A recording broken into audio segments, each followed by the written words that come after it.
Good morning, students. In today's class, we are starting with the new chapter called learning. And in today's class, I will be talking about nature of learning and features of learning. So let us begin with the class.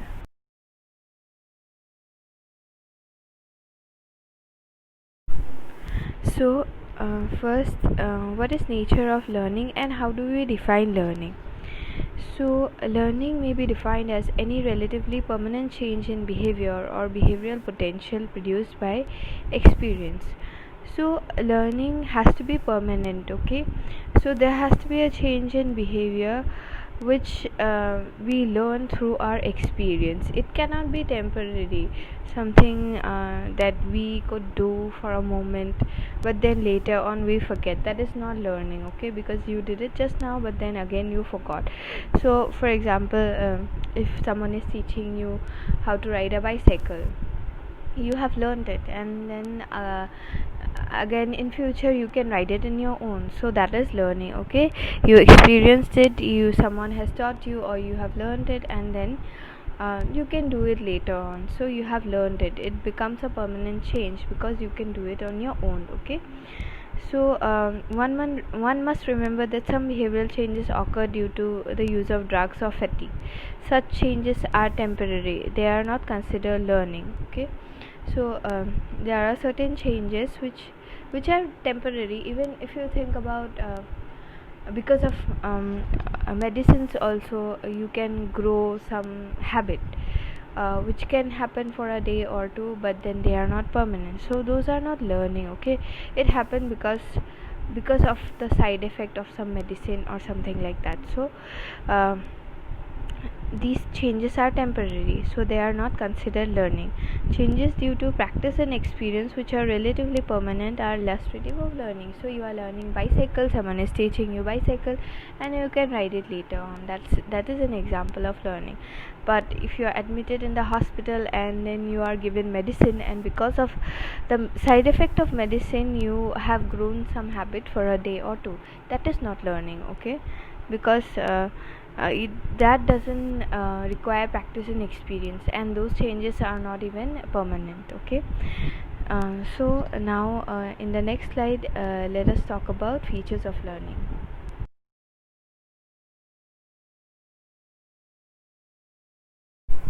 So the process of learning has certain distinctive characteristics. The first feature is that learning always involves some kinds of experience, okay?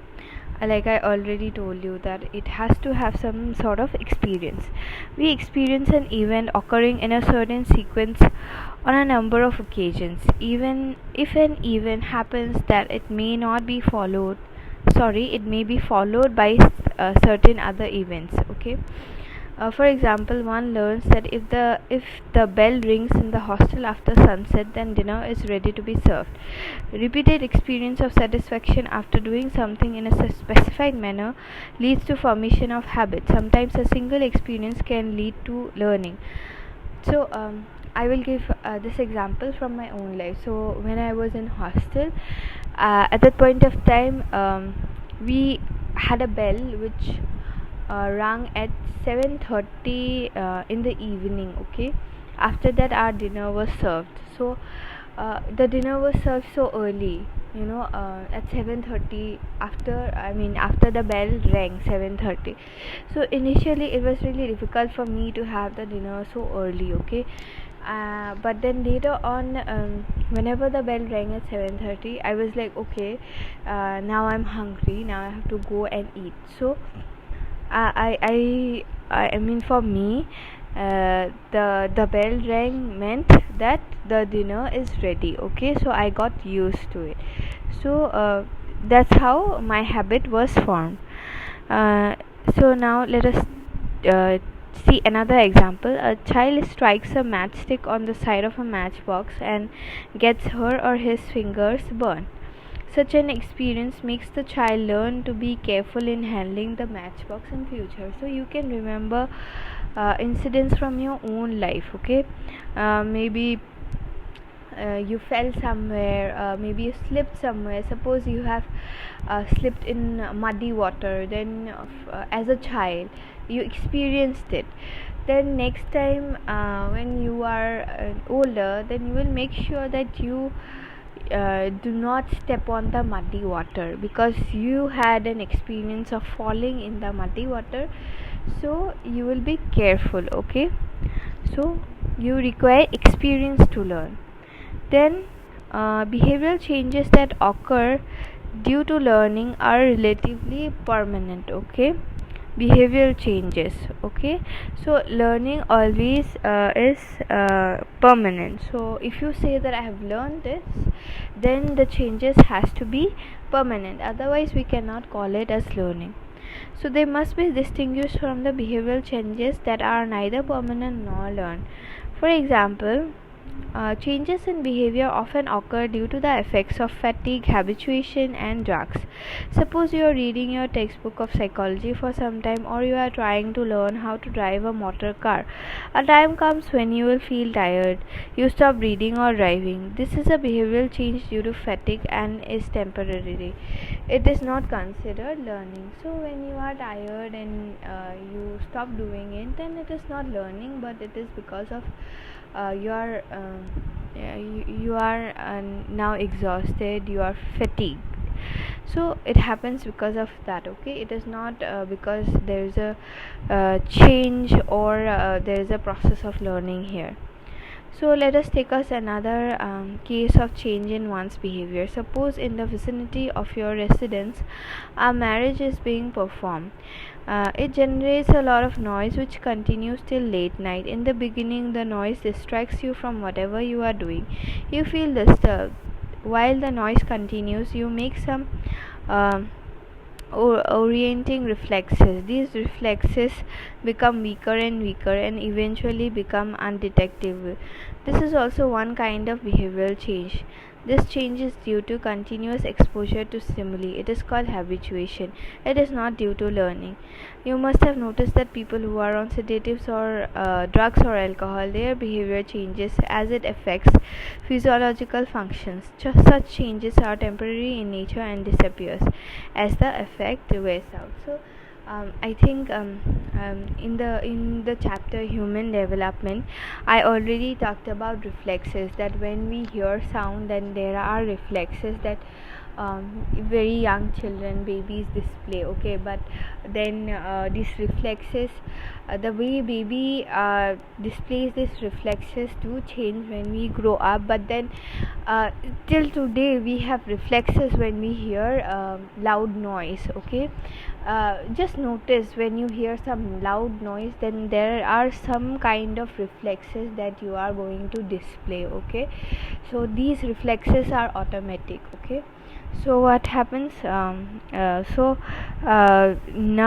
if you are hearing some loud noise again and again, so you will keep on making some orienting reflexes, some kind of reflexes. Okay, but later on these reflexes will become weaker and weaker, and later on you will not be able to detect. Okay, this is also a kind of behavioral change because it shows in our behavior. But again, this is not permanent, and we have not practiced and learned it. Okay, this is only simply because we are exposed to the stimuli continuously. Okay, so and it is called habituation, not learning. Okay, so there is this difference between habituation and learning. You are exposed to the stimuli, you are showing some reflexes over and over again, which will become weaker and weaker when the stimuli is not exposed to us anymore. But we do not learn it permanently, it is temporary. Okay, the noise is coming from the marriage, and you are displaying these kind of reflexes which will become weaker and weaker in time.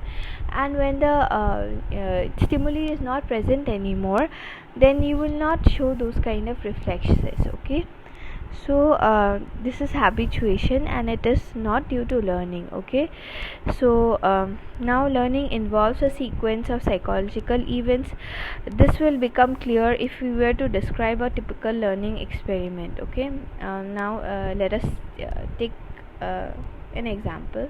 Suppose psychologists are interested in understanding how a list of word is learned. Okay, a list of word is learned. So um, they will go through the following sequence. First, do a pre-test to know how much the person knows before learning. Then second, present the list of words to be remembered for a fixed time. Then third, during this time the list of words is processed towards acquiring new knowledge. Then fourth, after processing is complete, new knowledge is acquired. This is learning. And fifth, after some time elapses, the processed information is recalled by the person.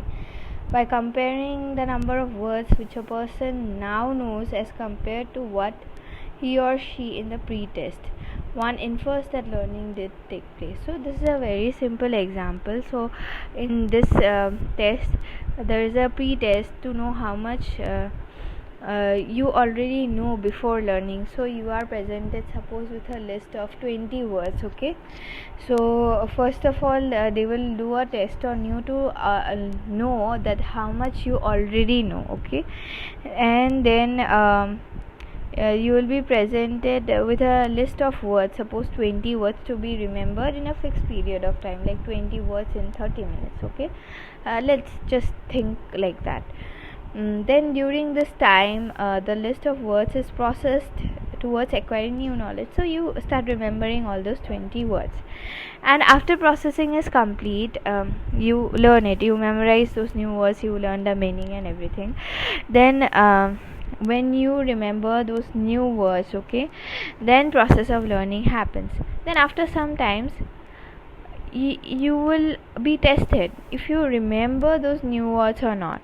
So if you have remembered those new words comparing to the old words you already knew, then only we can say that okay, the process of learning happened. Because learning, like I said, that it is relatively a permanent process. Something you have learned for a second is not learning, okay, but something which you have learned for the long term, you have practiced it, experienced it, remembered it, then only we can say that you have learned it. Okay, so that is the process of learning. Thus learning is an inferred process and is different from performance. Performance is a person's observed behavior or response or action. Let us understand what is meant by the term inference. Suppose you are asked by your teacher to memorize a poem. You read that poem a number of times, then you see that you have learned the poem. You are asked to recite the poem, and you are able to recite it.